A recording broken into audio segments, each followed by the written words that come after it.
I can't do it. Okay. We'll do it live. Okay. No. We'll do it live. It. Do it live. I'll write it and we'll do it live. Thing sucks. That's right. We go live every day. Welcome in, kiddos. It's the Daily Puck Drop, Wednesday, August 13th, here on this much cooler day here in Seattle, Washington. We thank you for checking in live, whether it's on Twitter, YouTube, or the Puck Sports mobile app. It all works, so we appreciate it. Just to let you know, once we stop the live show, everything is up on YouTube later, so if you prefer to watch it, go to pucksports.com. When you're there, please subscribe to the channel, like it, leave a comment if you would like. Also, on your favorite podcast platforms, does not matter which one it is, Apple, Spotify, all of it. Amazon Music, does not matter. Also, you can find everything up at pucksports.com. And once you're there at pucksports.com at the very top, if you'd like to join the Pucks Posse, you can do that. That just gives you access to everything that we do here, all the daily content, plus all the bonus shows that we provide every single week. We almost give you too much content, I'll be honest with you. We got our MLB Insider Show with Brian Divish. We'll give you a sneak preview of that today on the show. Also, the SportsPit every week. We'll give you a sneak preview of that today as well. That comes out on Tuesdays. And, of course, on Thursdays, you got Mitch Levy from the Mitch Unfiltered podcast. Every day we broadcast from the Limbeck Lumber Studios. Big thanks to Limbeck Lumber for being a part of this journey. Contractors, they're going to take care of you, and you do-it-yourselfers.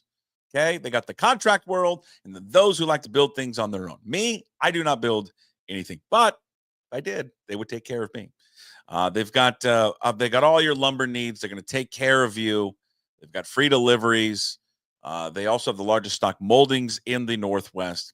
Most importantly, though, they've got a very old school service because they've been doing it for a very long time. They're professional, they're kind, and they're the best in the business. And that's why they've been in operations since 1930. Give them a call. If you'd like to have them answer any of your questions, 206-782-3487, or visit them online at limbecklumber.com. You can find me on all your favorite social media channels. Let's all meet up. Puck Sports on Twitter, X, and Blue Sky. Also on, did I say Twitter and X? I did. Also on Instagram, Puck_sports on TikTok, and, of course, you can find us on Facebook there as well. Ladies and gentlemen, he joins us Monday, Wednesdays, and Fridays. This is his Wednesday visit. Not one, but two sponsors now for the go-to guy, Jim Moore. Hello, Jim Moore.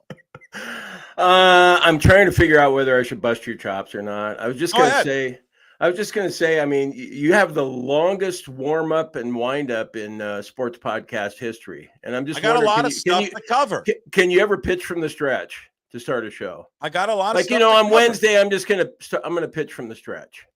Could you try that sometime? I've got to tell people where we're at. I got a sponsor read.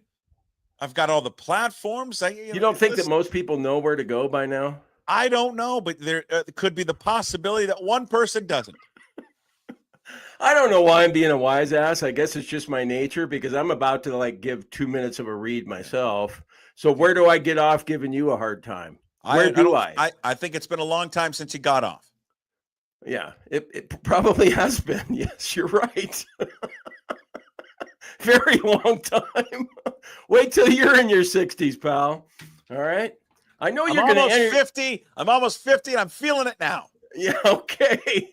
Yeah, you're turning 50 in December. Okay, all right. So I'm going to pitch from the stretch here, or actually maybe a longer windup. My thanks to Brad Brotherton at Brotherton Cadillac and Brotherton Buick GMC for sponsoring my appearances on Puck Sports, along with a clean streak, and I'll get to them in a second. But at Brotherton, they're proud to be fourth-generation family-owned dealership. And it's not just the business that's been generational. They're 4 generations deep at Washington State University. Go Cougs.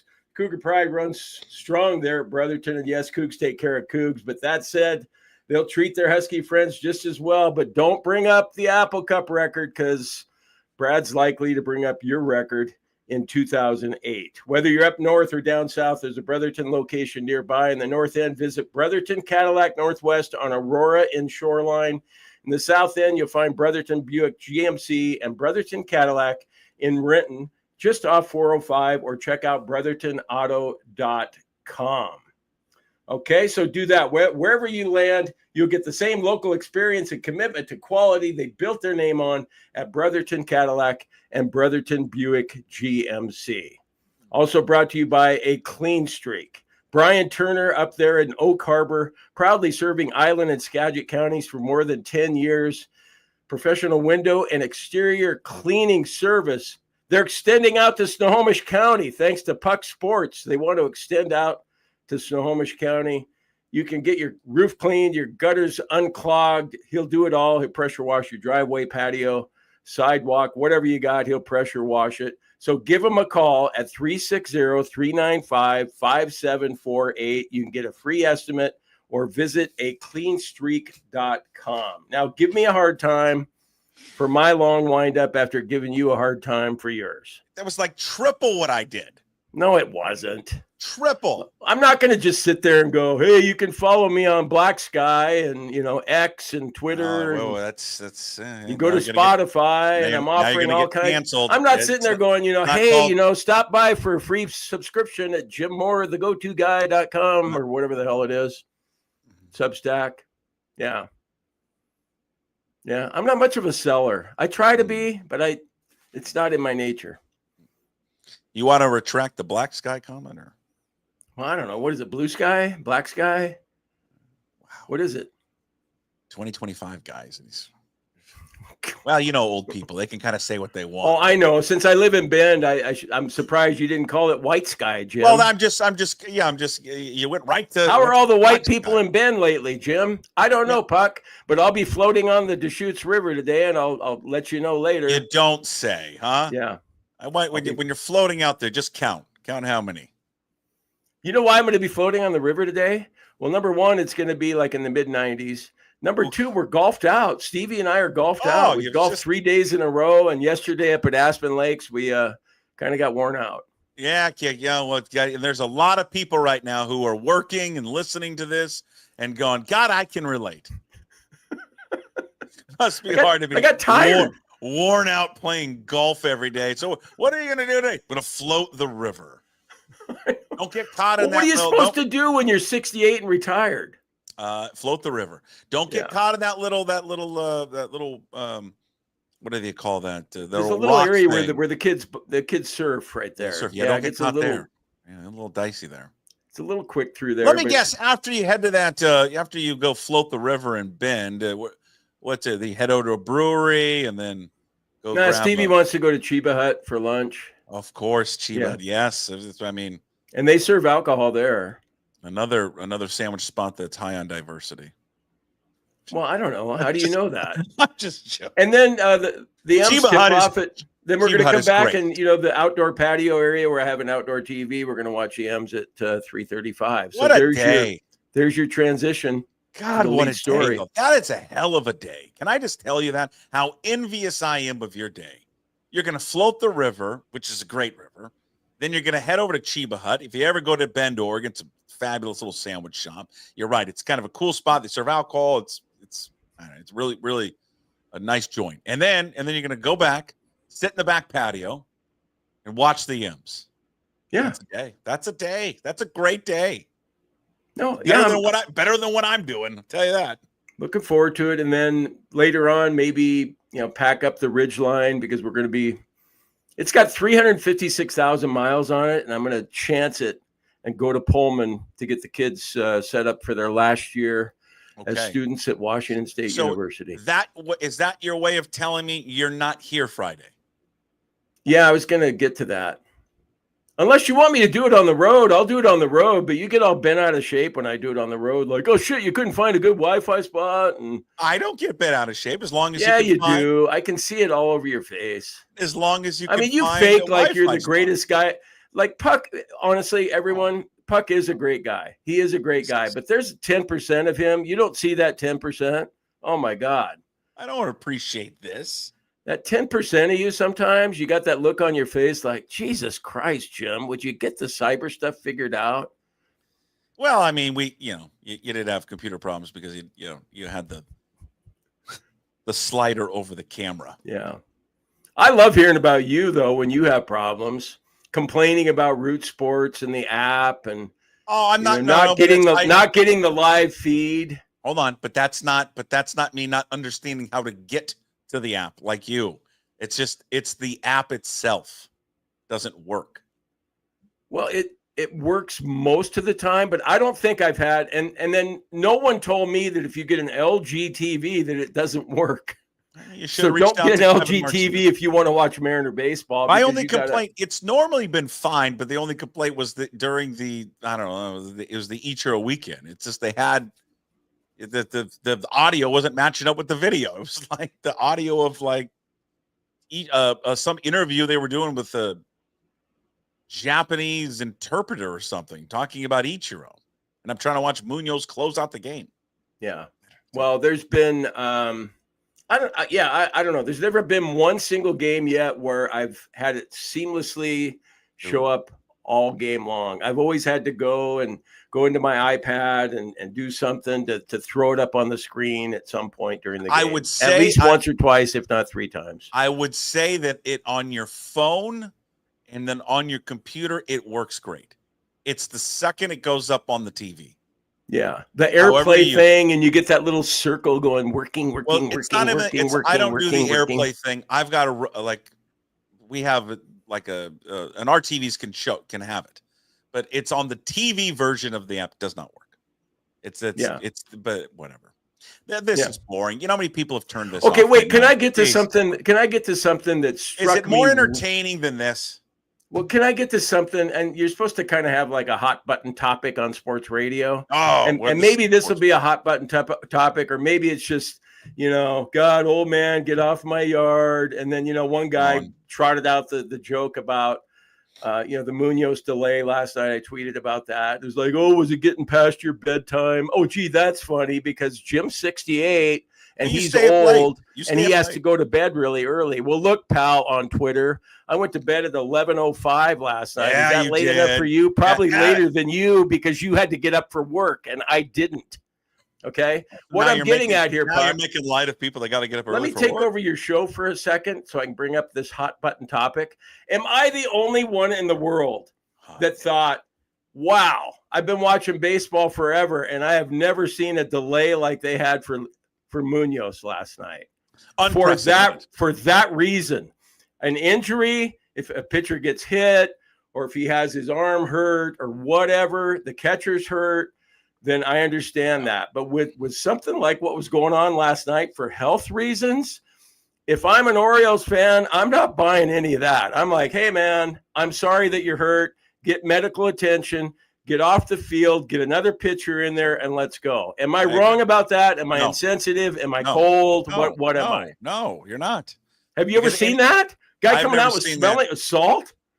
It wasn't smelling salt. It was a salt pack. Well, I was wondering what it is. Because I didn't see the game live. We were in the heat of Ballard night football practice. Oh, come on. It doesn't Ballard nights. No, but nighttime.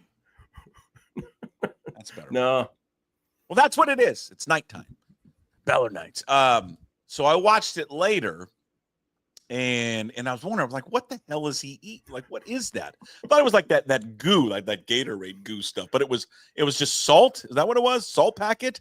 Yeah, I remember my mom fainting in Tahoe one time because of the altitude, and they brought her some sort of salt to help with that. Yeah. It's unprecedented. If the roles were Mariner fans getting mad at you because of what you said? Yeah. Okay. Because God, I swear to God, some fans they're so drunk with like pride of their team. They just can't look at anything objectively sometimes. Reverse the roles and switch them. You're telling me that a Mariners fan who was mad at you would be okay if it was the opposition, the Orioles closer comes out there and they give him 3 minutes to calm down and go back. Come on, guys. Like, it's okay to say, hey, you feel bad for Munoz. And I did. I mean, he obviously was dealing with it. And he's talked about, he dealt with it before. But if the Orioles fans and their players had every right to boo. Every single right to get upset about what was going on because, he wasn't injured. He was dehydrated. He wasn't feeling well. Okay, then take him out. I was surprised they even left him in there. If I'm the training staff, I would have taken him out. I'm actually kind of surprised, like kind of cockeyed with the Mariners training staff going, listen, this guy told you he out on the mound is feeling dizzy and lightheaded. I don't know. Take him out of the game. It could be a heart issue. Well, it could be anything. Like just for them, like, well, I mean, this is like the Junction City boys back in Texas. Just drink some, I don't know, rub some dirt on to get back in the game. Oh, we'll give him a salt packet and he'll be fine. I mean, I'm with you. This could have been something much more serious. And yeah, I from an Orioles perspective and the fans, yeah, I mean, I think they would have really been up in arms if their team wasn't so bad this year. Like if they had a better team, down 1-0, and that game was important to them in the standings. Yeah. Last night it wasn't that important, so you kind of heard some grumblings and rumblings. You didn't hear. Hey, let's switch it and say that was Houston. They're playing Houston. Yeah. And then don't you want like on a personal level, you feel bad for Munoz, no matter if you're a Mariner fan or an Orioles fan, because you don't want to see the guy like faint on the mound or whatever. But at the same time, if I'm an Orioles fan and if I'm in the heat of an AL East division race, I'm thinking, okay, well, you know what? I want to face him when he's not at full strength. And he doesn't appear to be at full strength. And if they're going to leave him out there, then let's go. But there should not have been that long of a delay with the trainer coming out and giving him water and doing. I've never seen that. Yeah, it was too long. It was too much. And yeah, I mean, I don't know how they come to that decision, how the umpire comes to that, why they gave him so much time. But I'm glad that it was out there like it was cocktail hour or something. Wilson's like laughing, and I'm just like, I couldn't believe the Orioles manager didn't come out. Why didn't the Orioles manager come out and say, hey, you know what, guys? I know you're kind of having a little party out here, but can we get going here? Because he's just like the season's over. I would have made a scene if I was him.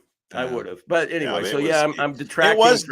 It was different. I mean, there was something they talked about on the MLB Central this morning. They talked about that, just like, have you ever seen was it? Okay. Yeah, Ron Darling was like, I've never seen that before. And Ron Darling was like, I'm not trying to be insensitive to him. He clearly didn't look good, but come on, you can't do that.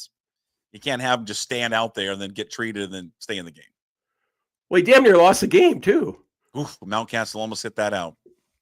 He has been, I'm telling you with him, there's been a little high wire act with Munoz lately. Yeah, but he's putting guys on, he gets out of it, but it's, tell me the last, and someone's going, well, it was last week, consistently 1, 2, 3. Like he's not getting these 1, 2, 3 clean innings. Like he'll get 2 strikes on someone, but then it's 0-2, and then he ends up going to full count. Like it's just. But isn't it different from Rodney though? Because I still feel like I was talking to Stevie about this last night. I still feel like even when it's first and second, that he's better than Rodney was. Extricating him from the mess that he's created. I agree. I 100% agree. I'm just saying that there's just been, it's been going on for a bit now, that it's not this like very smooth. He hasn't pitched very few smooth, clean ninth innings. Yeah, his command. Last night you thought, well, okay, he's going to go 1, 2, 3 here. And then what does he do? The third guy, he walks him on 4 pitches. Yeah. That was odd. His numbers are incredible, and his ERA, everything is great. Just telling you, when you watch it every single night, it's just not. It's not. He'll get like 2 quick outs, and then he'll walk 2, and then he gets out of it. But it's just been one of those things. He just hasn't been. I don't want to say he hasn't been dominant, but he's set a standard so high for himself, but. Yeah, well, he got it done in the end, and he did.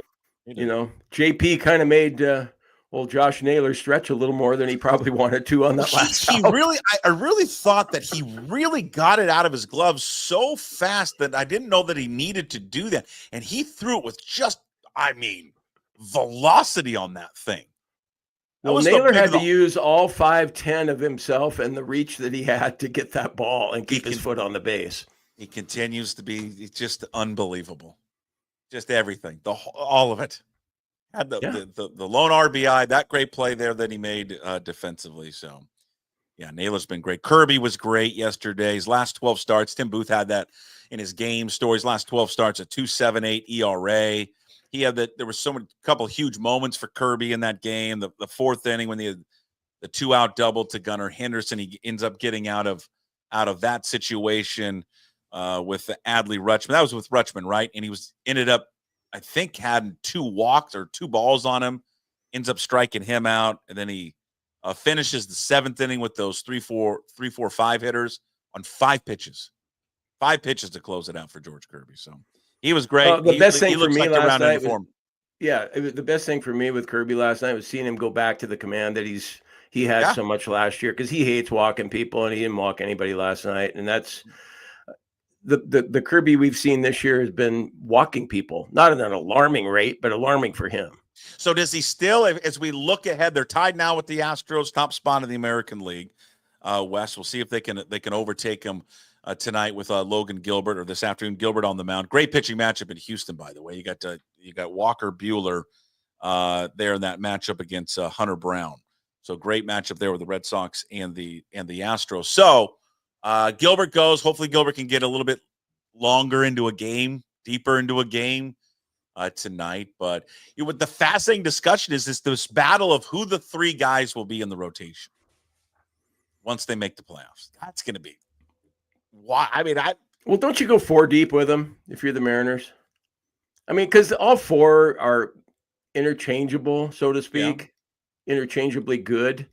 So, like, who would you leave out of the 4 then if you want to go down that road? You mean, wait, if you kept 3? I mean, yeah, really, if you just go with 3. If you just go with 3. Well, I don't know. That's what makes it so hard. Well, no, I know, but say somebody. I think didn't we say? I think Kirby's going to be the odd man out.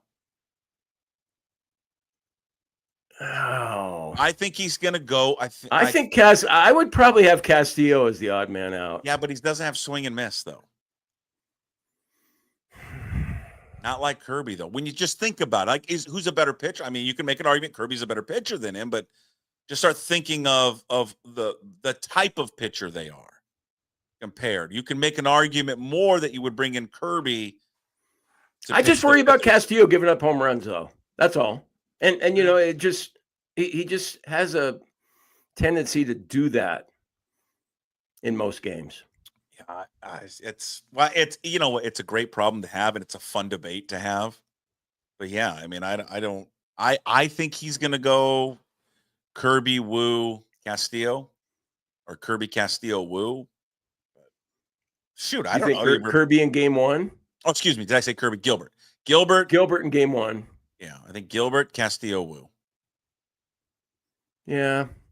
I mean, you always like to have that veteran experience in there, too. It's funny, though, because a lot of other teams that'll be in the playoffs, some of the ones that the Mariners will be facing, if you're a fan of those other teams, you're basically happy if you can shorten it to a 3-man rotation, because you don't have to pitch so-and-so who's just been okay as a 4th starter. And you certainly don't have to go with the number 5 guy. Well, with the Mariners, you could go with all 5, and you'd go, hey, man, we got a pretty good chance of winning tonight. Yeah. Well, it'd be a fascinating discussion to have. I mean, it's just these are the type of things you got to talk about when you get in the playoffs, and boy, they seem like they're there, that they are right on the cusp of it, and they're playing so great. I mean, they're 10-1 since the deadline.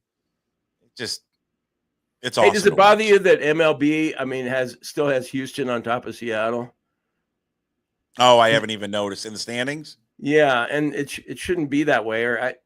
Why? I mean, are their records identical right now, or has Houston played 2 more games or 2 fewer games or something? It should be identical, aren't they? Well, the percentage, if they played 2 more games or whatever, I don't know, but Seattle holds the tiebreaker edge on them 5-4 right now. I mean, identical games, and MLB may have. I haven't looked at MLB, but ESPN's got Seattle above them. Oh, do they? Okay. It's crazy how similar that they are. It is wild. So they're both 67-53. Seattle at home is 37-25. Houston is 36-25. Seattle on the road is 30-28. Houston's 31-28. The run differential, runs scored for Seattle this year, 548. Runs against 510. Houston 521, 479. So the differential for Seattle's plus 38, Houston plus 42. Isn't that wild? God. Like identical. Puck, we talked about it though. Okay, so here they're even Steven right now, but I think once the Mariners take over and get the 1-game lead, I don't think they're going to fall back to being even again. I think it's going to be a 2-game, 3-game, 4-game. I would say right now, don't you think the Mariners? Oh my God, I'm probably going to jinx it, but what the hell? Oh, do it, jinx it. No, I'm just some guy in Bend, Oregon, doing a podcast. Like like I have the ability to jinx anything. Well, but, you do. You got to. I mean, what would you set? Okay. Just for the purposes of your podcast here, what would you set the over-under on the number of games the Mariners win the AL West by? What would I set the over-under on how many games they win the West by? I'd say 4.5. I was going to say 3.5. Okay. But we both think that they're that much of a better team than the Astros right now. And taking into consideration that they might get Alvarez back and they might end up being a better team in the end, and they might have more experience, the veteran savvy crap, with the Astros. So they've got some check marks on their side, but there's more check marks on the Mariners side this year than on the Astros side. And I think that's going to play out. If you look at their remaining schedule, they got like 6, 7 more games with the Orioles. They do have a 3-game series at Detroit. They get a 3-game series at Colorado at home, and which also includes 4 with the Angels. But they also got to see the Yankees at home for 3. They travel to Texas. They travel to Toronto for 3. They head to Atlanta for 3, and then they come back home. And their final homestand includes 3 against Texas, then that 3-game series against Seattle, the 19th through the 21st. Then they end their season with 3 in lovely Sacramento, and then 3 with the Angels. So, do you have time to do some homework? Like right now or after the show? No, after the show sometime. Not really, no. I don't either, because I'm going to be out on the river. But what I was thinking do you bring beers with you, or how does that work? Got a little floating. Yeah, I cooler? probably will. As opposed to Quail Run, outside alcohol is allowed on the river. So I think we might do that today. Who's going on the river? You, Stevie?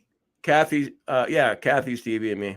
Oh, yeah. What a time. Where do you start? You go right in at the park or at the the main downtown park, and it's just like a 90-minute float. You just kind of look at all the rich people's houses and everybody having a good time along that river, isn't there? Yeah. And then you end up at Drake Park. Yeah. And you pull out there. Okay, so here's your homework assignment. So the Mariners have a 5-4 lead over Houston in the tiebreaker scenario. Okay.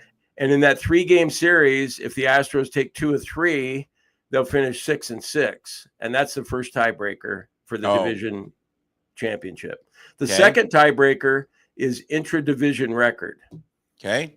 So like facing the Angels, A's, and the Rangers. So can you find out what Houston's record is versus Seattle's record right now, intra-division? Don't really want to do that. Well, why not? That would be a service to your listeners. I've got that seems like a lot of work. It's not that much. You just pull out Houston's schedule and you pull out Seattle's schedule. Why don't you do it since you brought it? Because I don't want to. I'm retired. Well, sounds like you already did this research already. Why didn't you just continue it?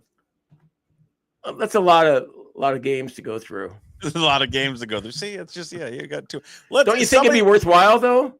I think Wouldn't you want to know that? Somebody in our audience can do it. Because Houston's likely to take 2 or 3 playing at home. Yeah. See, they played. Seattle's played much better there at home, or on the road against Houston. Yeah. Well, everybody can hit in that park.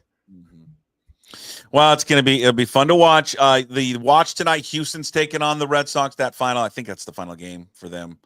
And then, again, as I mentioned, Buehler versus Hunter Brown. And they got bad news. Josh Hader has been placed on the 15-day IL, so that's a huge loss there for the Astros. Other games to watch if you're a Mariners fan, Blue Jays and Cubs tonight. Kevin Gossman against Cade Horton. M's only trail the Blue Jays by 3 games now for the top spot. They are in the American League. And then the Tigers are at the White Sox, and the M's trail Detroit currently by 2 games. Actually, excuse me, by a game and a half. They trail Detroit. So how about that, huh? That's fun stuff to talk about, because usually we're, boy, if they could just get in as a wild card team. And now you're looking at the Mariners going, God, they could have the best record in the American League, and they probably will by the end of the season. Mm-hmm.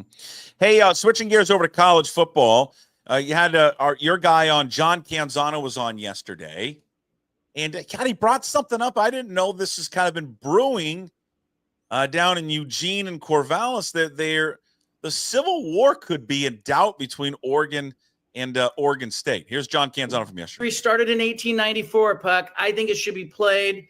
Yeah, this series has seen some stuff, is what I'm saying.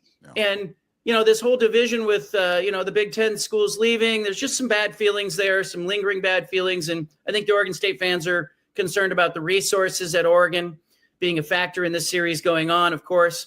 But I think it should be played. There's reasons on both sides to play this game. Oregon doesn't want to get on a plane, doesn't want to have to pay for a non-conference game, likes the season ticket schedule to include this game every other year. And for Oregon State, you get a Big Ten team coming to Research Stadium every other year. You're not going to do that with anybody else. So part of the reason is some Oregon State fans, like Washington State fans back in the day, just didn't want to play the game anymore, and still don't want to play the game anymore. So they're not playing. They're playing this year, but they are. Oh, excuse me. No, they're playing this year. They're not playing next year. So it will take a pause for a year, and they're trying to get 2027 and beyond. But this is kind of the similar, like a lot of Beaver fans down there were like a lot of Cougar fans. And I was one of those in the beginning when all it was going down. I don't play it anymore. Let's get rid of it and all that. And then last year happened. And yes, it's easy because we won.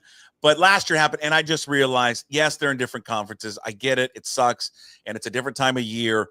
But watching the emotions and the crowd and how people reacted to that game inside that stadium, it was a new stadium and all that. I was like, it can't ever go away. It just means too much to people in the state. And I hope people in Oregon, and especially Beaver fans, realize that at some point, who don't want to play it anymore. It just means too much to the state, and they should continue. And it'd be heartbreaking to see that great rivalry go away. Yeah, I think it just, how long is the Apple Cup? I mean, they're signed up for what, through 2030 or something? Because next year it'll be at Husky Stadium and not Lumen Field, if I'm not mistaken. Mm-hmm. But while you're looking at that, I was just actually talking to Stevie about this yesterday as we were, driving to play yet another round of golf. Yeah. I think if you're, okay, all the schools, Oregon, Washington, Oregon State, Washington State. I mean, why not? Like we were talking about, like the Cougs should play Oregon every year. And I mean, it'd be fun to play the Ducks. And I know that they're not rivals like the Huskies are with them, but the benefit, like Canzano was talking about for Oregon, you don't have to just, you don't have to travel all over the place. Or even if the Cougs have to play in Eugene, wouldn't you rather have a game in Eugene than, I mean, our schedule this year includes North Texas, some Northeast Louisiana, and then James Madison. Oh yeah, I'm with you. Wouldn't you rather go to Eugene even if they beat us by 30? Of course, I would play. I would set up like all my non-conference games. All my non-conference games wouldn't be North Texas and Idaho and all that. It would be, an Oregon and Arizona State, Arizona. Whoever. Why can't we play Cal and Stanford? Let's do it. We can. We can do whatever we want. That's a short trip for all involved. And it's a win. And Cal and Stanford kids are going to be going, well, okay, we got a choice of going to, East Piscataway, New Jersey or Pullman, Washington, it's a much shorter flight for us to go there. The Apple Cup is through 2028. Okay. So this year in Pullman, next year at Husky Stadium, back in Pullman in 27, Husky Stadium in 28.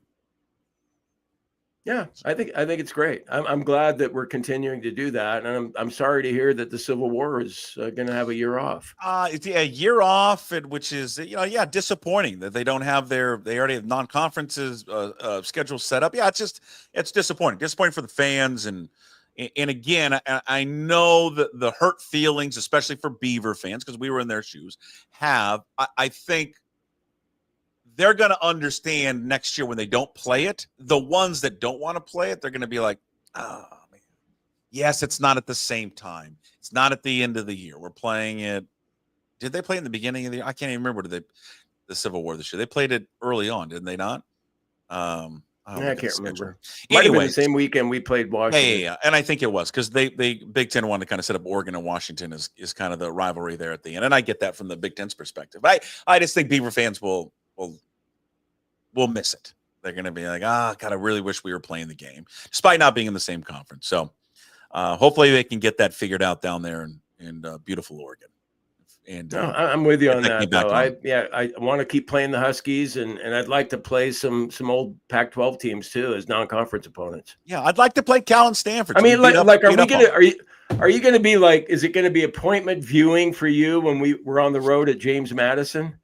I'm gonna try. I'm gonna like say go Cougs anyway, but yeah, I mean, yeah, I know that it's probably being a bad Coug when you say stuff like, God, our schedule sucks this year, and then there's other people that'll be like, well, this is just part of the deal, Jim. And, you got to deal with it and things are going to get better. And next year, we'll have all those Mountain West teams coming in. It'll be a new Pac-12. Well, in the meantime, I don't like our schedule this year. Is that okay to say that? I understand. I think there's well, hold on. But I disagree with you to a point. I think there's some games on there that obviously aren't great. The home schedules Ole Miss and Virginia, yeah. Well, Ole Miss and Virginia, and you get to play Oregon State twice. I mean, yeah, the two games that people can travel to, those are phenomenal. And I mean, again, North Texas is joining the conference, right? We've heard how North Texas, right? No, that's not North Texas. It's Texas State. I can't even get the Texas schools right who's going to the goddamn conference anymore. Colorado State, that's supposed to be a fun place to travel to. But yeah, I understand the home schedule, and you look at Idaho and San Diego State. You get Washington. San Diego State's okay. Yeah, but Toledo, I'm going to tell you, Toledo. Saturday, November 15th, when Louisiana Tech comes rolling into town. Don't think that's going to be a highly attended game. No, I don't either. And I appreciate what Ann McCoy's doing and trying to have a better game day experience. A better game day experience features a better game day opponent. Of course. It's not. Of course. You can replace the pixels on the scoreboard. I saw they were doing that. Well, but see, that's play. What, we always find our way back home, and do other things and have alcohol allowed at the stadium. But you got Toledo and Northeast Louisiana coming in. Good luck getting 25,000 people there. This is why they go back and all these teams struggle with attendance, right? Well, what's causing people not to go to games as much? Is it Pullman is unique than some other schools, but programs all across the country have this problem. Getting people out of their homes, in front of their TV to go. It's what you just said. It's the quality of opponent. I was there when Wisconsin came to town a few years ago. Place was packed. I mean, packed. That's what it is. You have to be willing to sacrifice. Well, we may not win this one. I get, hey, let's have one patsy on the schedule. We don't need to have three. But you're not going to pay $400 a night for Northeast Louisiana, no. but you'll think about it for Wisconsin. Of course. And so she has got to do a better job of that and convince these schools. And that's going to be hard because they're like, well, why would we want to go out there? It's hard to get to. It's not worth it for us. But that's what's going to get people into seats because people will come back for that and they'll watch that. But yeah, are they going to come flock to go watch Louisiana Tech? No. It's going to be like no matter what you do with the game day experience, you got the 300-mile drive ahead of you, and then you got one coming back. There's going to be 5,000 people there. God, I feel like I'm a bad Coug saying that, but it's just the reality, isn't it? Especially when you're talking about November 15th for that opponent, and it could just be horrible. Those poor kids from Louisiana Tech, they have no idea what's in store for them November 15th against Jimmy Rogers ball. We're going to shove the ball down your throat. Yeah, we are. 3 yards in a cloud of dust. Yeah, we are. We're going to be in that college football playoff this year, Puck. Okay, wow, you heard it here. Jim says college football playoff. Can we switch gears over to the Seahawks for a quick second? Oh, sure. I got all kinds of notes on the Seahawks. Oh, do you? I got 3. You got 3. Oh, well, I can't wait to hear your 3 points on this. They're just stuff I lifted from Condota's story today. Does it have anything to do with Marquez Valdez Scantling?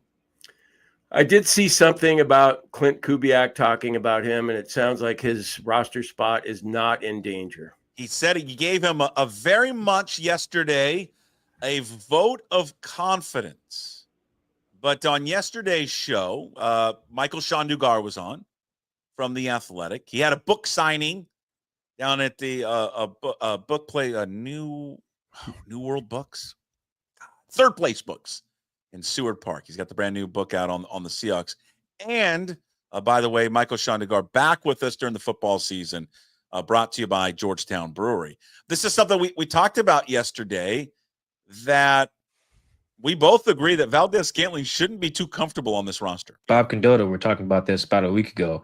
Because as Bob pointed out, they already guaranteed him $3 million that John would have to eat if you do that. They're filling out their roster in a way we haven't usually seen. I have them keeping 2 fullbacks. That changes your math. I have them keeping, I think, 4 tight ends. That changes your math. Like special teams, that stuff matters. So sure. I asked Mike McDonald yesterday. I said, what are those other receivers that aren't Jackson Cup? What do they got to do to get ops? He said, well, we're a heavy personnel team, so those other guys better be able to play special teams. And that's what he doesn't play. He doesn't play special teams. He's already been jumped by Horton on the first team. He's playing second team. So I don't think anybody should be shocked, despite what Kubiak said yesterday, that maybe he may get cut here in the next few weeks. Well, what's Bobo's status? Everybody loves him, right? Everybody loves the white try-hard wide receiver. Everybody does. I got to be honest. I haven't, I woke up once, to go to the bathroom last night, and I came back and twice. Yeah. And sometimes, I'll come back and lay in bed and, think about the Mariners like occasionally, but it didn't really occur to me last night when I came back to bed. God, I wonder what, Valdez-Scantling, I wonder if he's going to make the team. That didn't occur to me. I'm sure that it occurs to him and his family and his friends, but then they're probably going, yeah, man, even if you get cut, you're going to get $4 million guaranteed or whatever it is. You're not a Seahawks fan. 2, 3. You're just not. No, I'm a Seahawks fan, but I'm more of a Mariners fan, and I'm certainly a lot more of a Coug fan than I am a Seahawks fan. All of our attention right now is on the Los Marineros, where it should be. Act accordingly, people. Yeah. God. No, the things I wrote down is, yes. Just the 2 centers, you got some concerns about Olu and that injury. When's he going to come back? And then Bradford being the starting right guard over the disappointment that's Christian Haynes. And then the edge rushers, I wrote something down about them, even though I don't know much about them. But is that okay? The edge rushing situation without Nwosu, strength or weakness right now, or is it in between? How are you feeling about that? No, I think the guys that they have are good. They just don't have a lot of depth. They're going to have to get somebody else. They need another body. I mean, depending on. You see anybody who's a 10-sack guy on this team? Well, they're going to be rotating a lot of guys, so probably not. Sacks by committee. Who doesn't like a sacks by committee? The position that should worry a lot of people is linebacker, inside linebacker, because Tyrese Knight being out, and them being vague on, not being vague, but like when his timetable is going to return. I mean, God bless Patrick O'Connell. He's a try-hard guy. They are very thin in that inside spot. So whenever it's a try-hard guy, does that mean that he's not very good talent-wise? He's just, try-hard guy. That's you and I. Gets the most out of the talent that he has. Of course. I think inside linebacker, depth there, and the wide receiver. I don't know. I'm not all fired up about that group. What are we going to say about Cooper Kupp at the end of this year? Banged up. You had to guess. Not the same Cooper Kupp, banged up. My expectations over under what, 9.5 games that he plays? Yeah, I'm gonna set the bar really low for my expectations for him, so I can get pleasantly surprised. That's my outlook on Cooper Kupp. Who's the guy that takes the top off the defense? Anyway. The top off. Well, it's supposed to be the Valdez-Scantling, but he can't get on the field. Yeah. It's supposed to be him. He doesn't make the team. That'll be a little difficult to throw to him downfield. No taking the top off the team. All right. You got to get when are you heading on the river? Oh, probably, I don't know, noon, 1 o'clock. We want to be back in time for that first pitch. God, what a dick. That's an early first pitch, isn't it? 3:35. I don't like the 3:35s. I don't either. Don't like them. No. Don't like them at all. Got stuff going on. I don't like it. Yeah. All right, we got to do our other news segment before you go, and you're going to like this one because it's gambling. It's gambling, and it's gambling on the Big Ten. The Big Ten has released, BetMGM has released the Big Ten championship odds. The favorite, no surprise, Jim, is the Ohio State Buckeyes at plus 190. The Buckeyes also got the highest ticket percentage at 17%, the highest handle at 23%. You're going to ask me what are the Huskies odds. The opening odds for the Washington Huskies were 66-1. Now they're 50-1. And where does that rank in the Big Ten? And what do they have, 18 teams? They got a lot, right? Where does that rank? Well, let's see. Ohio State, basically 2-1 for Penn State. Basically, Ohio State's 2-1 as well. 7-1. They are middle of the pack. Okay. Iowa's got better odds. Illinois got better odds. Oregon's got better odds. Yeah. I mean, they're not great. Not great. Not terrible. Better than Michigan State. That better doesn't than meet. UCLA. That doesn't meet the typical Husky fan standards of excellence, though, does it? Well, I mean, do they have to get used to being a middle of the pack team in the bigger pool they're swimming in now? One would hope so, Jim. One would hope so. I pray for that. I don't hope for it. I just want the worst for them. I do. Are we terrible? We are terrible. I mean, I enjoy Husky losses as much as Cougar wins. That was it was a topic that was brought up at a bar that I was at recently by a couple of people. They were very angry with that. They don't understand that. And I agree with them actually on this. I agree with them. I think it's wrong that them losing, you have equal enjoyment on a Cougs win. That's odd to me, but that's, hey, you do you. Okay, wait a minute. Okay, let me just give you a scenario. Them losing by 45 points to Ohio State. On the same weekend, we beat Northeast Louisiana by 10. What are you going to enjoy more? Well, can I enjoy both? But you can enjoy both, but I'm telling you right now, if they lose by 40 to Ohio State, I'm going to enjoy that a lot more than us beating whatever. I don't even know Northeast Louisiana's nickname. We don't even play Northeast Louisiana. Well, whatever Louisiana we're playing. Louisiana Tech. Are you sure? That's who we're playing, yes. Okay. I'm looking at the schedule. You're going to care more about them losing to Ohio State. And you can say the politically correct stuff with your buddies or here if you want. It's not politically correct. I know you enjoy Husky losses as much as I do. I enjoy them. Ness, I know for sure. But the point is, I don't enjoy their losses more than I enjoy the wins for my school. It depends on who we beat. Okay, all right. That's good for you. You just, you do you, Jim. Yeah, well, I just think it's odd. I think it's very weird. It's not odd at all. I would think That's you're in the minority. Rival, man. They look down on us. I don't like people who look down on me. I think you're in the minority. Little brother, come on, Puck. I think you're in the maybe you're not in the minority. Doug Lawrenson agrees with you. I think that's just weird, guys. I'm sorry. It's not weird. It's just. So let me ask you this, though. So let me ask you and Doug this. Let's say they lose. They're by 45 under your scenario. Okay? And we lose. Are you happy? Wait, and we lose to Louisiana Tech? Yeah. Well, I'm happier if they lost than that we lost. Are you more upset? Are you more upset that we lost or happy that the Huskies lost? Yeah, see, that's pathetic. I'm sorry. That's fucking pathetic. It depends on what our record is at the time. God. And during this season, you're a bad fan. You're a bad. You and who is it? You and what's his name? You and Doug are bad fans. Yeah. Okay. Well, I'm a bad fan, I guess, but at least I'm being honest. I think you're full of shit, man. Because I think you agree with me. I don't. You like Husky losses. Admit it. Everybody does, but I don't enjoy their losses more than I enjoy our wins, man. What fucking school did you go to? God. Fight for Washington State. I think, is there a way, hey, Coug fans watching or listening, can we take your card? Take You my might be Coug card? Yeah, we for might saying have I to really enjoy the hell out of Washington losing? Oh, you enjoy it more. I think you should give me a platinum card for that. The heavy ones, the real thick heavy ones. Okay. All right. Let's see. What else? Oh, wait a minute. Wait a minute. You're talking about gambling? Well, Oh, yeah. I'm sure you talked about Mateer yesterday. Oh, we're gonna get to it. Don't go. We're gonna get to it. Oh, okay. All right. We're gonna get to it. It's our last story. I mentioned that Josh in other news, Astros All-Star closer Josh Hader placed in the 15-day IL, strained left shoulder.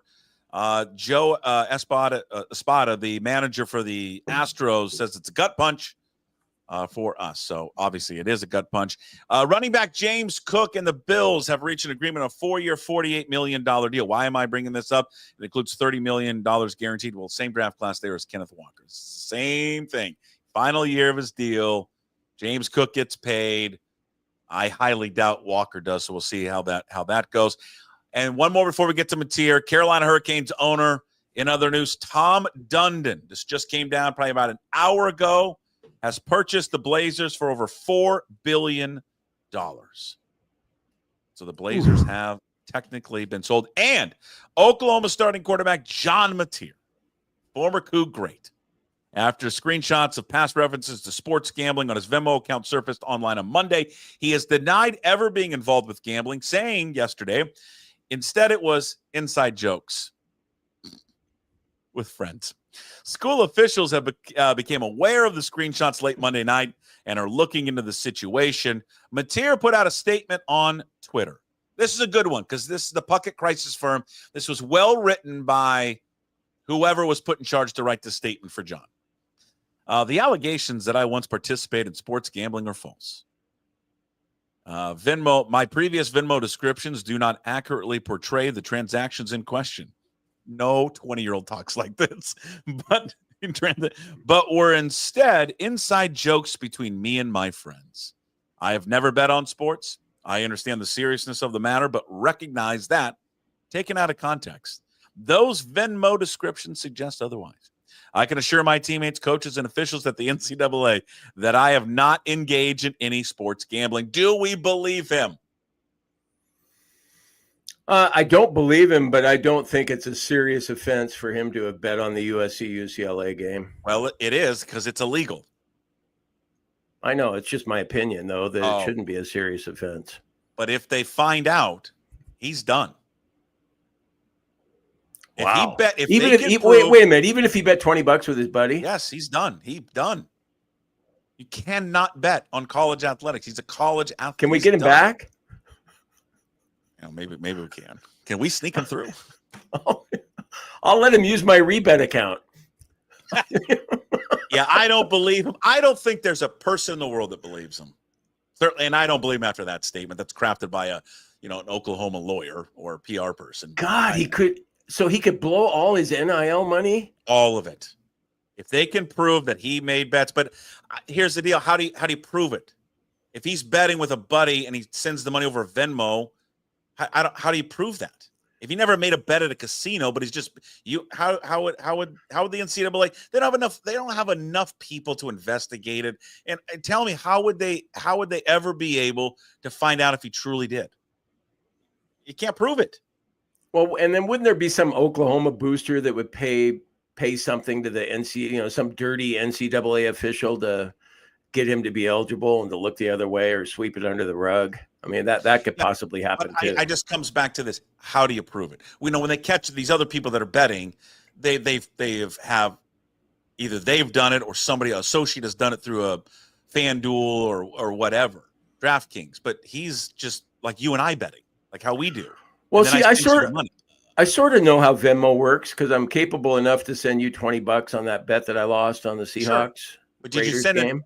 But apparently there's like a public and private Venmo, and you're automatically private once you start, but that you have to hit a button to make it public. Is that true? I can't remember. And if that's true, why isn't Mateer's Venmo private?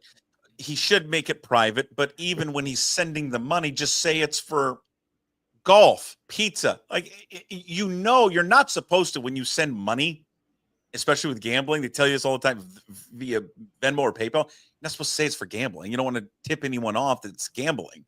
And so the fact that he did it one, it's just if it isn't, let's just believe him for a second. It's an inside joke. And it's really for something else. That's the dumbest, inside joke ever. And it's just he's an idiot for doing that. But if you had him in an interview, like if you had him on Puck Sports on your podcast, what kind of questions would you ask him? What was the inside joke? When do you ever use sports gambling as an inside joke? Yeah, and what's funny about that? What's the inside joke? What's funny about, and what was the money for? Was it for food? Was it for, what was it? The NCAA, they have no one that's working there. Nothing's going to happen to him.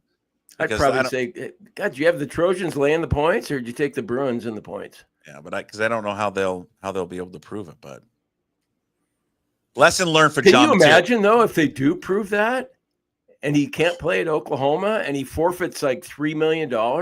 It'd be just awful.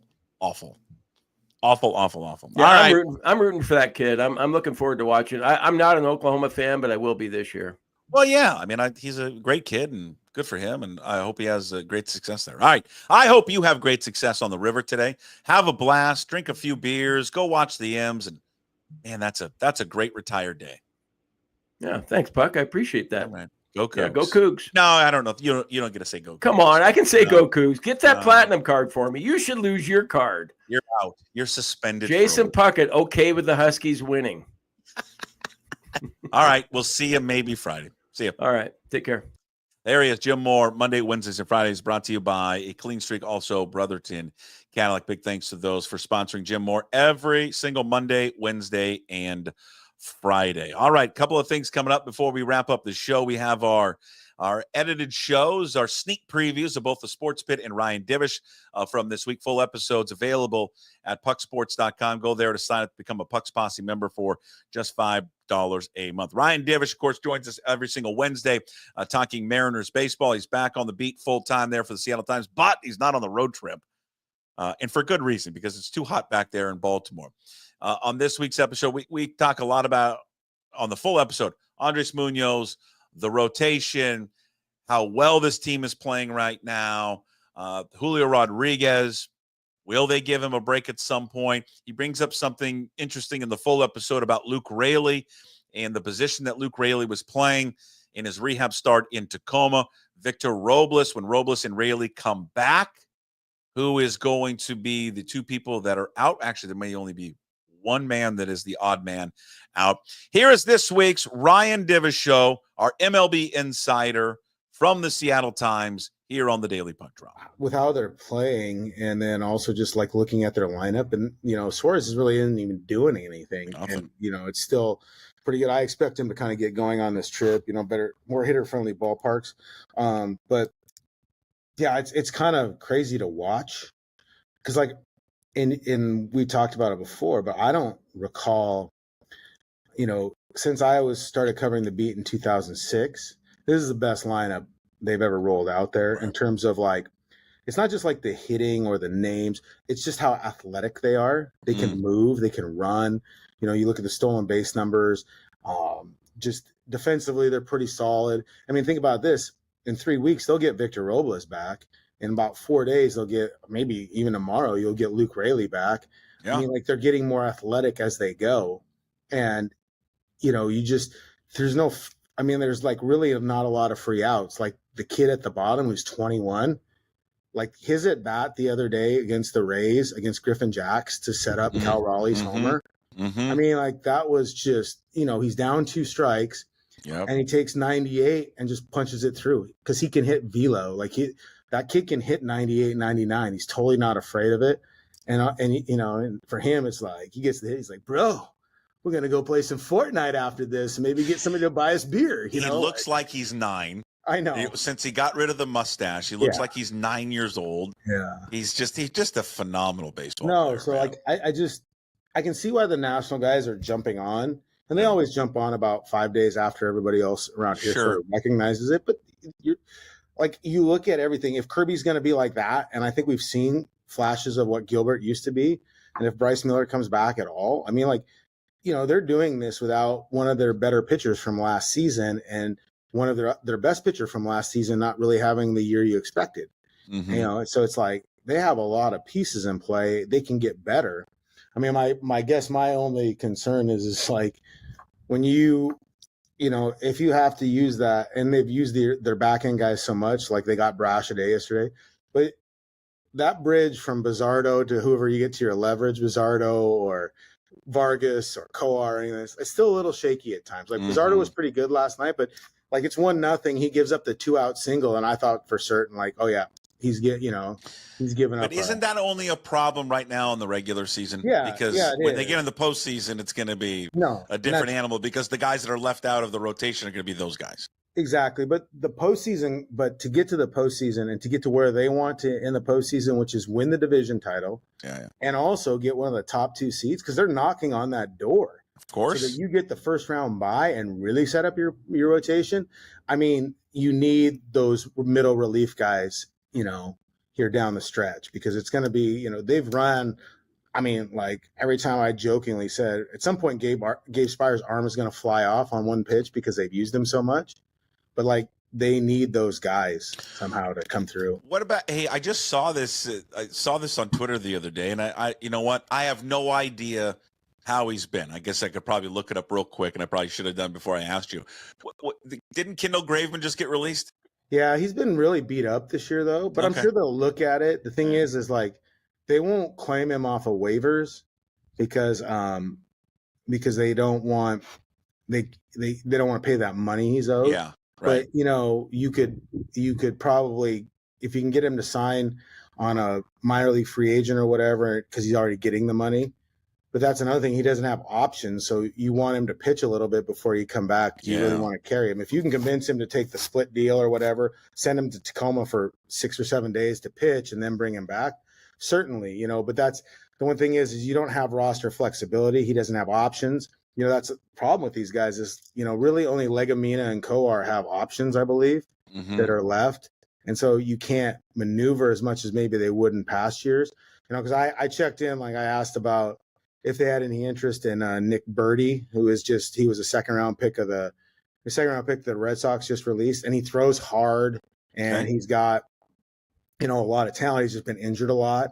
And the thinking was, well, you know, yeah, we have some interest, but it's, you know, is it the fit? He doesn't have options. You know, does he have they don't have kind of the fit, like if you're going to try it. Because Jerry's rule used to always be, if you're a first or a second round pick, we're going to take a look at you just because you were taken that high. But there are, you know, it's kind of player specific. You remember Forrest Whitley, who was kind of the top prospect for the Astros for a long time and stuff. He was out there, and not a lot of teams took a chance on him just because, like, it's again, like if you don't have options and stuff like that, that's a difficult thing to maneuver. Whereas this guy they just claimed from the Braves the other day, I think he has 2 option years left. You know, take a flyer on him and see if you can fix him.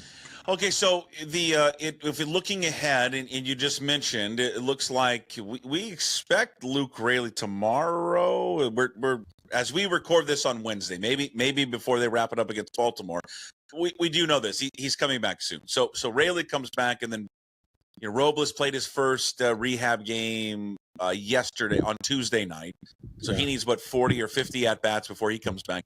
So then they'll have some decisions to make. Let's first start with Raley. Raley comes back. What do you think? What direction do you think DePoto goes in on the roster? I mean, if you're going left for left, they can just move. They can option Mastroboni back to Tacoma and kind of piece it together there. I thought maybe Luke would just go with him on the trip, but maybe they want to get him some extra ABs. You know, he hasn't, because of the injuries that he's had this year, he hasn't played a ton. So getting some extra ABs is good. Like last night, he struck out 3 times and hit a ball 440 feet, which I saw your video that you posted or just reposted. Annihilated. I mean, yeah, you got into that one. Yeah. So, I mean, like they could do that. You know, I think we're all kind of counting the days for how long Solano remains on the team, you know, just because he's like position redundant. You know, Naylor is pretty capable of playing almost every day, even if there's a lefty on the mound. So, you know, the weird thing is they're going to be super lefty heavy. I know for a team that had lacked left-hand hitters for so long. Yeah. Like now they've got a ton of them. But, you know, I didn't think it was a coincidence yesterday by any means that Luke played center field yesterday for the Rainiers. because they've been grinding Julio pretty hard. And so if you can get Julio maybe a DH day and put Luke in center, he's a better center fielder than what you got there. That's a really nice option to have. And I mean, I would think on this road trip we may see that, where if Luke comes back, he gets a game in center, Julio gets a DH day, something like that, because they've been pushing him pretty hard. I mean, Julio's hitting well or playing better, so you want to play him, but at the same time, you don't want, if you could recall the last couple years about this time, Julio would have some back issues, stuff like that, kind of get dinged up from playing, and he plays so hard in the field. So getting him a day here or there, or Randy a day here or there, isn't a bad thing. Like, it gives you better options. You're not putting Mastroboni as your extra outfielder out there defensively late in games. If you want to put Luke out there instead of Canzone, that's better too. I mean, that gives you a better option off the bench. You get a little squirrely with your infield defense, but I mean, Dylan Moore is obviously there for his glove, not his bat right now, and that's why you keep him there. It was a good point. So they played 120 games. He's played 119. Yeah. So it's like, this is a time where you want to steal a day here or there. Yeah. And they have one off day on this. They don't have an off day on this road trip, so it's like you got to grind it out. So I think we'll see Luke maybe get a center field start just to give Julio Day a whole DH or something like that. So do you think they wait? So then when Robles comes back, what do you think? So if they do Mastroboni with Rayleigh, then they do Solano once Robles comes back? They don't actually have to do that, because if you look at it, Robles started yesterday. They want him to get 40 to 50 plate appearances, and then the rosters expand on September 1st. So 40 to 50 plate appearances, it's August 13th. Yeah. They don't play on Mondays. So, he'll probably play a few more days this week. Plus, we're going to mix in off days for him to keep him healthy. And he got dotted twice last night. Twice. Once in the ribs and once on the leg. Yeah. And he went straight soccer player on both of them, too, which I love. Just like, get the stretcher, get the cooling spray. But, yeah, so, like, it kind of slots out that you can bring him back around September 1st when rosters expand. I was wondering if they would bring up Harry Ford when rosters expand, have the third catcher, but I don't know. They're in a weird spot that way. Because they go, 26? There he is, Ryan Divish. If you want to watch or listen to the full Ryan Divish show, please become a member of the Pucks Posse at pucksports.com. It's right at the top of the webpage. It will take you there to the Pucks Posse page. You can sign up for as little as $5 a month, or you can sign up for a year and get a discount. If you have any issues with signing up, financials, whatever it is, send me an email, puck@pucksports.com. By just signing up, too, we'll give away another $100 gift card or prize package in September. $50 to John Howie Steak, $25 to John, $25 to Flat Stick, and $25 to Georgetown Brewery. But again, the full show with Ryan Divish available now. It's out this morning at the Pucks Posse page. And simply just go. The best way to go there is through pucksports.com at the top there of the website. Big thanks to Divish, who joins us every single week talking Mariners baseball. It's great to have Divish back on the beat full time. Another bonus show that you get when you sign up to become a Pucks Posse member is our weekly show that comes out on Tuesday nights, the SportsPit, with myself, KJR alum Steve Sandmeyer, and Matt Stretch Johnson. On this week's show, we discuss Josh Naylor's impact on the baseball team. Will it lead to a contract? Will ownership dip their toes into that? Also, we get into another great job by the Seattle Mariners when it came to the ceremony with Ichiro. Also, so that's what you're going to get on the limited show, on the sneak preview. Full show, we also talk about Stretch's computer issues, much like Jim Moore. Very easy fix and very hilarious. We also talk about Stretch going to the preseason game Raiders and Seahawks, and he may never go back to another game. Also, a great, I think, hilarious discussion, the difference between a Seahawks fan and the 12s. Here's a sneak preview of this week's Sports Pit with myself, Steve Sandmeyer, and Matt Stretch Johnson here on the Daily Puck Drop. Got nothing at first base, from an organizational perspective. They have always, this organization, loved that left-handed bat, whether it's a power hitter or a line drive hitter from the left side. I mean, he has played in cold weather. The guy played in Cleveland for several seasons, right? I mean, so all of these little hitters go to die at T-Mobile Park. You know, there's a giant checklist of why. Naylor is a rarity because he's a line drive hitter. He's more of a line drive hitter than he is a guy who's going to elevate the ball. And I think, and obviously, I mean, he hit one 450, you know, to the adjacent to the Hit It Here Cafe. So I think the line drives are doing just fine, in that department. Doesn't strike out a lot. And the stolen base thing is one thing, but don't be fooled by the guy's physique because he is such an athlete. It's not even funny. I mean, he made 3 incredible plays over the weekend in that series. So, and again, his defensive metrics aren't great, but they're certainly not terrible. And I just don't. Everything about this guy fits into who the Mariners are, what they do, and the fact that they're going to play 81 games in that ballpark. But we'll see, because I'm sure he'll hit the open market. Crazier things have happened. They never let Luis Castillo get to the open market when they traded for him. He started only 9 games as a Mariner. That was it, and that was good enough for them. And they didn't let him get to the free agent market. So there is a somewhat recent precedent. But yeah, as far as I'm concerned, let's go. I mean, obviously Logan Gilbert's going to be next up on the whole extension train. I'm absolutely convinced that part of those conversations Cal Raleigh had with the team were, okay, when are you going to re-up with Logan? Because he caught him in the minor leagues, and that's our anchor, and that's our ace, and that's our identity. So I'm sure Gilbert's going to be, position number 1, but obviously the timing with it and the fact that Naylor's on an expiring deal and he's only 26, like, they need to move quickly on him. But who knows? He'll probably hit the open market, and then we're going to be wringing our hands. However, that's going to be in the off season, and we got a lot of fun things to talk about going on right now for the final, 42 games after this one. What's a Rosarena's status? Does he have another year with us? Yeah.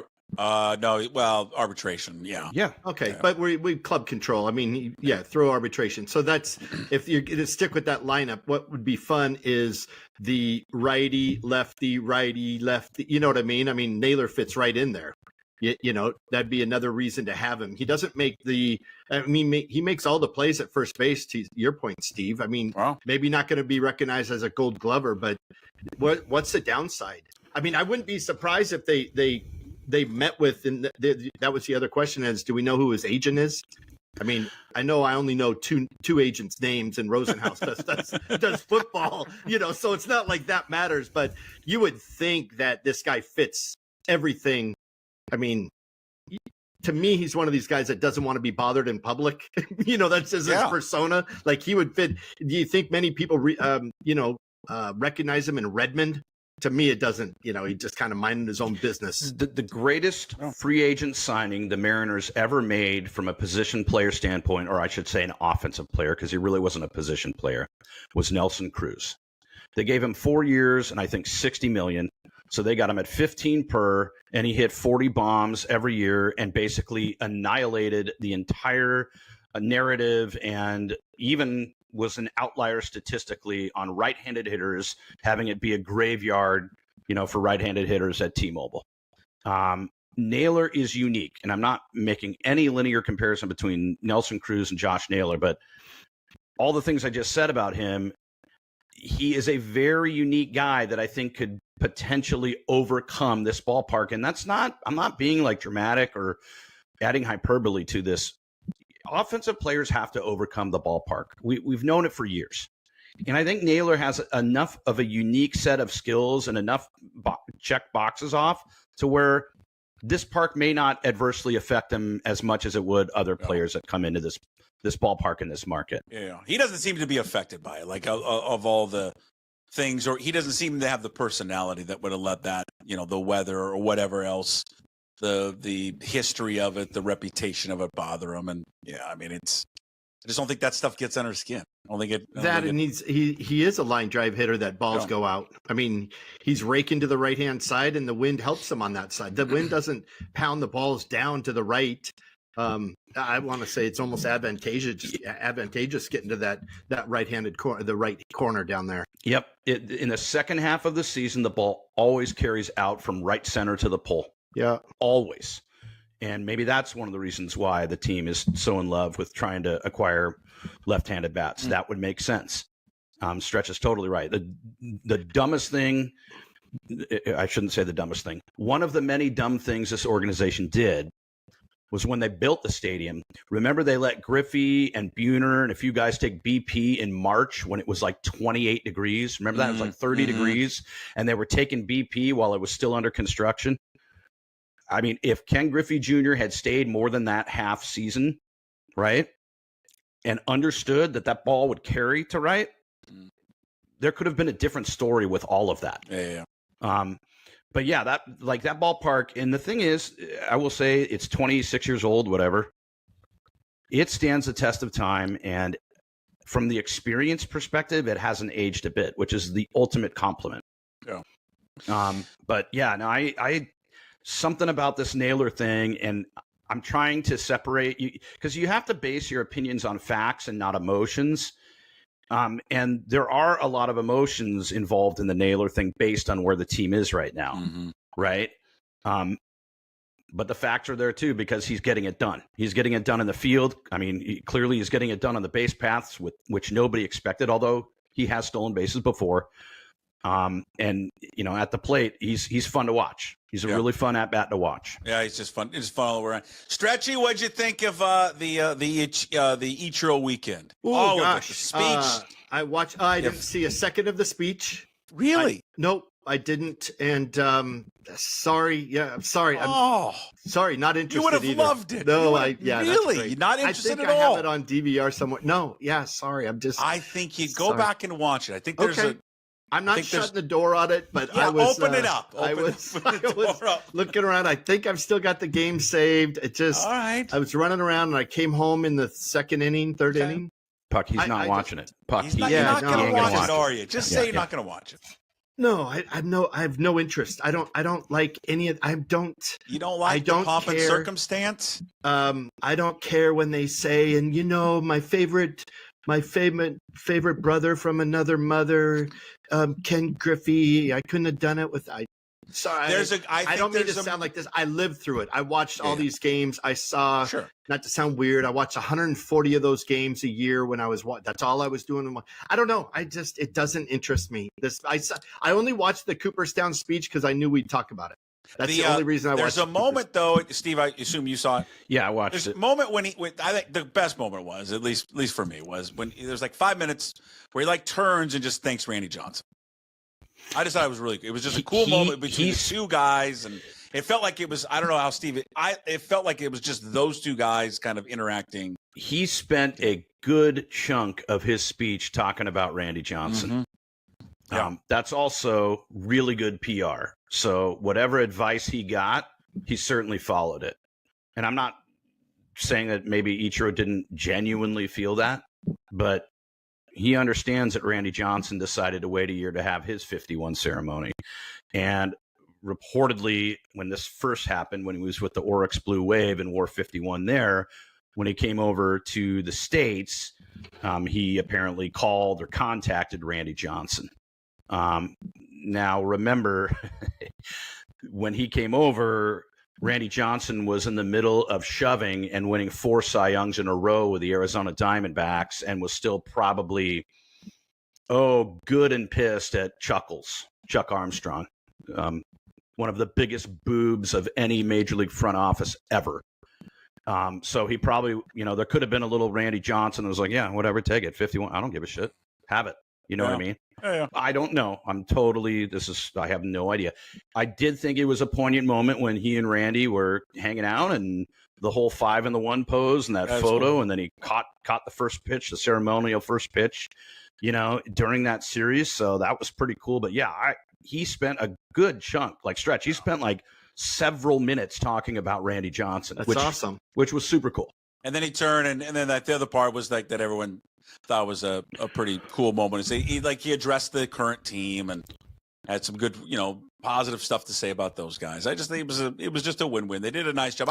The part that the Mariners did, and Martinez, whoever put this together, where they had the letters that fans wrote to them.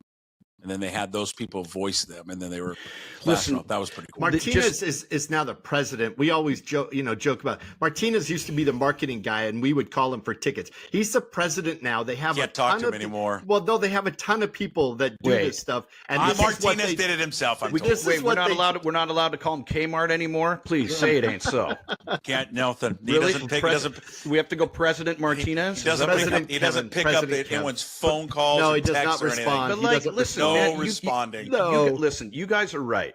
The M's, as much as I can be critical of them, and by the way, I don't think I'm overly critical. I think the criticism is deserved on a lot of fronts as it pertains to that ownership group and that organization.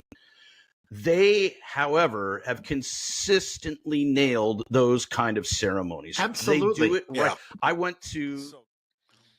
You want more of the conversation of the Sports Pit with myself, Steve Sandmeyer, and Matt Stretch Johnson. To hear Steve finish that thought. Again, go to pucksports.com and sign up to become a Pucks Posse member. I mean, listen, you get Divish, you get the Sports Pit with those guys. You get Mitch Unfiltered coming up tomorrow. It's money well spent. $5. It's a cup of coffee. And look at all the content that you get every single week and every single month. And again, that full conversation, they're up on the Pucks Posse Patreon page. And again, best way to go, pucksports.com. And at the top of the website will take you there to sign up. And you can listen to that full podcast. And again, those come out on Tuesdays. We give you a sneak preview every single week here on the Daily Puck Drop. A lot of newsy stuff coming up today here on the show. All right, before we wrap it up, a reminder real quick. I'm doing this all week long. First tee, if you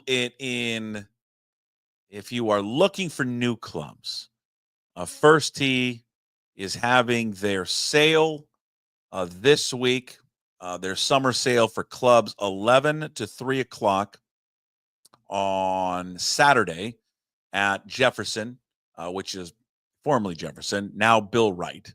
But many of you probably know it as Jefferson. So 11 to 3 this Saturday, their club sale, balls, bags. And again, it's a fraction of the cost if you buy anything new. So if you're looking for new clubs or new golf gear, hit up Bill Wright Golf Complex, formerly Jefferson, this Saturday from 11 to 3. And it all benefits their scholarship funds there for First Tee. Also on Sunday, same time, 11 to 3 at Crossroads in Bellevue. So Saturday, 11 to 3 at Bill Wright. And then Sunday at Crossroads in Bellevue, same time, 11 to 3. All right, as we wrap up the show, Hey, What the Puck, which is brought to you by Restoration One of North Seattle. Your restoration company lets you avoid the stress of water, fire, and mold damage with their property restoration services, locally owned and operated. Make them your first call when these damages affect your residential or commercial property. 206-817-8917. Visit them at restoration1.com, the North Seattle franchise. Big news coming out of Portland. How does it affect Seattle? Well, eventually it will affect Seattle because Jody Allen has got to sell the Seattle Seahawks. But one of the first dominoes, well, several dominoes have fallen. This was the latest one. Tom Dundon, the owner of the Carolina Hurricanes, has agreed to buy the Blazers from the Paul G. Allen estate for more than $4 billion. Dundon intends to keep the team in Portland. Oh, I like when you see intended. Intends to keep the team in Portland, sources tell ESPN. There's other members of the group, co-president of the Blue Owl Capital, and also Sheil Tile, Portland-based founder and CEO of Collective Global. So there you go. So new owner now set up there for the Portland Trailblazers. Now, the Paul Allen Trust, again, got to remind people, it specifically states that he has to sell the Seahawks, or they have to sell the Seahawks. Now, it's not part of this deal, but he has to sell, or they have to sell the Seahawks. Now, when does that happen? I don't know. 15 years upon his death. There's a window of like 15 or 20 years and Paul Allen dying back in 2018. She obviously, her and others have held on to this because of the valuation of professional franchise. I'm just going to say this about her. You all can do your own research on Jody Allen. I just find it amazing for how people in this market view her opposed to how people in Portland view her. She is despised in Portland. Despised. For a lot of reasons. Up here, I think many fans, I don't know, I would assume a positive reaction to her. Certainly she's more visible here. And I do get kind of a chuckle when people are like, well, she's just real active. I don't know. I don't know how active she is. I've seen pictures of her at practice like one time, and then she's in the draft room. So maybe she is active. She's not a good person. Not at all. And in fact, it's a little embarrassing that she represents that organization. And all you have to do is just Google her and search her up. Just search Jody Allen, lawsuits, bodyguards, and just read what comes up. If she were a male, she'd been removed. There's just no way she'd be running this organization. Not a chance. And maybe it's happened so long ago, but it is interesting, especially in this market, in this city, this climate, that more attention hasn't been drawn to her and her past issues. Very alarming what she got herself into. And so I had enough time to go through it all. Maybe we'll do it on a show. I've done it before.